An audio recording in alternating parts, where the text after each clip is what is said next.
Dek, benda apa yang depan tu tak mau berpusing, kenapa, Dek?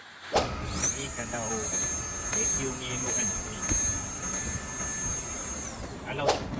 Kalau katakan ni jangan cuci jangan cuci dengan air ke apa ke, sebab dia benda ni tak boleh lembab tau. Tak takut dia sumbat. So bila kita masuk, dia mesti ngam-ngam. Mesti ngam-ngam masuk. Okey, so tengok tengok dia punya instruction kat sini. Dia tak boleh terlalu basah, nampak?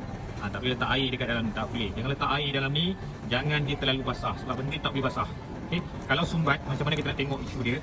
So kalau kita buka sini, push ni. Okey, kita boleh tengok dekat sini. Mana benda-benda yang sumbat ni? Benda-benda yang sumbat dalam ni ataupun dekat sini. Dia boleh tak boleh benda dia sumbat. Kalau dia sumbat dia akan jadi isu kat dalam ni, tak boleh sumbat. Okey. So katakan kita nak masuk dalam ni, ada instruction dalam tepi ni. So tengok kita instruction semua dah bagi tahu, okey. So bila kita masuk dalam ni, right. Dan bila kita masuk dalam vacuum kita buat. Dia pusing. Pusing. Ni okey lah. Kalau dia tak pusing mana roda tu ada masalah. Okey. So, kalau katakan nak hantar dia, buka benda ni. Benda ni bawa ke tempat nak fix tu. Okey. So dia orang datang fix. Tak perlu bawa the whole set, okey.